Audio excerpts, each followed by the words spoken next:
Terror on the streets of Nottingham. Two 19-year-old first-year university students stabbed to death in the early hours of the morning walking home from a nightclub. Another man in his 50s dead after his white van is stolen. That van then rampages through the streets with 3 people seriously injured. A 31-year-old West African migrant with a history of violence is arrested, and only GB News seems to want to share that very relevant piece of information. This series of attacks has devastated the UK, and I've heard from many of you who are angry too. Angry that our safety is increasingly put at risk by folk welcomed into our country. Angry that we are criticised for making it clear that we simply must stop allowing these unnecessary tragedies to be repeated. I mean, look at one of the victims. Until this morning, Barnaby Webber had a bright future ahead. A promising cricketer, hockey and rugby player from Somerset, walking home after a night out to celebrate the end of his first year at uni. Listen to the Nottinghamshire Police Chief, Constable Kate Maynell, explain what happened next.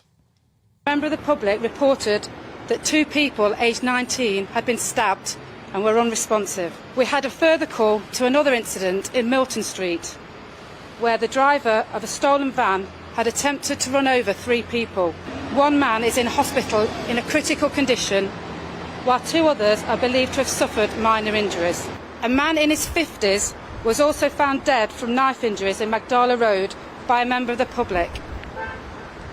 At the moment, we believe that the suspect has stolen this man's vehicle and driven it to Milton Street, where he is then driven at members of the public.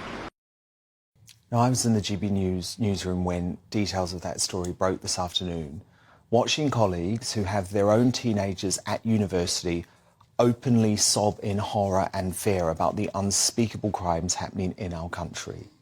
The Home Secretary confirmed counter-terrorism police are now involved in the investigation. Nottinghamshire Police have said they were working alongside counter-terrorism police on this. Is there anything at this stage to suggest that this could be a terror-related incident?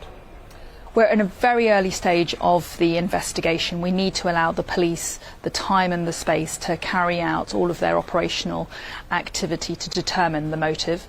It's right that Nottinghamshire Police are working with counter-terrorism policing, but it's also fair to say that everybody and all professionals on the front line are keeping an open mind as to what the precise motive might have been.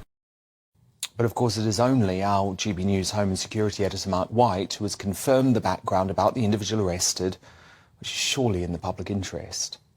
Tonight, the University of Nottingham graduation ball has been cancelled. Instead, at St Peter's Church, students are gathering for a vigil to pay tribute to their murdered friends. This should not have happened. How many wake-up calls must there be before there is genuine change?